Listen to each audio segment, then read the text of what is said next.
Hi everyone, મારી ચેનલમાં તમારું સ્વાગત છે। આજે હું તમારી સાથે શેર કરવાની છું મથુરાની ફેમસ બેડમી પૂરી। આ બેડમી પૂરી અડદની દાળને પલાળી અને તેને પીસીને બનાવવામાં આવે છે, પરંતુ હું આજે તેને ઇન્સ્ટન્ટ એટલે કે અડદની દાળના લોટમાંથી બનાવવાની છું। તો વિડીયોને એન્ડ સુધી જોવાનું ભૂલતા નહીં। ચાલો બનાવવાનું શરૂ કરીએ। પૂરી બનાવવા માટે એક મોટા બોલની અંદર આ રીતે 1.5 કપ જેટલો અડદની દાળનો લોટ લેવાનો છે। તમે અડદની દાળને મિક્સરની અંદર પીસી અને આ રીતે તેનો લોટ બનાવી શકો છો। મેં અહીં ટોટલ 1.5 કપ જેટલો લોટ લીધો છે। હવે તેની અંદર 1/4 કપ જેટલો ઘઉંનો લોટ એડ કરવાનો છે, જે આપણે રોટલી બનાવીએ છીએ તે જ લોટ છે। હવે તેની અંદર સ્વાદ પ્રમાણે મીઠું એડ કરી દઈશું। મીઠાની સાથે 1 મોટી ચમચી ભરીને તલ એડ કરવાના છે।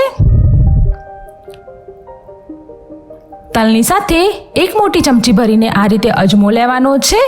તેને 2 હાથની વચ્ચે ક્રશ કરીને આ રીતે નાખીશું, જેનાથી તેની ફ્લેવર ખૂબ જ સરસ આવશે।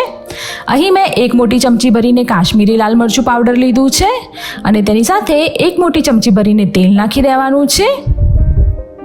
અહીં મેં આ રીતે સુકાયેલી મેથી લીધી છે, કસૂરી મેથી। તમે લીલી મેથી સાથે બનાવશો તો પણ ખૂબ જ ટેસ્ટી લાગશે। તો ડ્રાયડ ફેનુગ્રીક લીવ્સને આ રીતે 2 હાથની વચ્ચે સરસ રીતે ક્રશ કરી અને નાખી દઈશું। હવે આ બધી જ વસ્તુને સરસ રીતે મિક્સ કરી લેવાની છે। મેં ટોટલ 1 ચમચી જેટલું તેલ નાખ્યું છે, વધારે તેલ એડ કરવાનું નથી। આ રીતે સરસ રીતે તેલ અને લોટને મિક્સ કરી લેવાનું છે। અડદની દાળનો લોટ તમે જ્યારે લોટ બાંધશો એટલે ચીકણો થઈ જશે અને તમારા હાથે પણ ચોંટી જશે। તો આ રીતે થોડું થોડું પાણી એડ કરતા જઈશું અને લોટ બાંધતા જઈશું। આપણે સરસ સ્મૂથ હોય તેવો લોટ બાંધવાનો છે, બહુ વધારે પડતો સોફ્ટ નહીં અને બહુ વધારે પડતો કઠણ પણ નથી બાંધવાનો। તમે જોઈ શકો છો કે મારો લોટ બંધાઈ ગયો છે।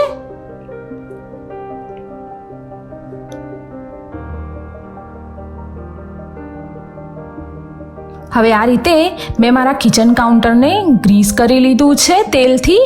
તો કિચન કાઉન્ટર પર લોટ લઈ લઈશું અને આ રીતે ટોટલ 5 થી 7 મિનિટ સુધી સરસ રીતે મસળવાનો છે। જો તમે આ રીતે સરસ રીતે મસળીને બનાવશો તો પૂરી ખૂબ જ સરસ બનશે। આ પૂરીને તમે ટોટલ 7 થી 8 દિવસ સુધી એરટાઇટ કન્ટેનરમાં સ્ટોર પણ કરી શકો છો। મથુરા સાઈડ આ પૂરીને બટાકાના રસાવાળા શાકની સાથે સર્વ કરવામાં આવે છે। ખાવામાં ખૂબ જ ટેસ્ટી લાગે છે। તમે જરૂરથી ટ્રાય કરજો અને મને કમેન્ટમાં જણાવજો કે તમને આ પૂરી કેવી લાગી।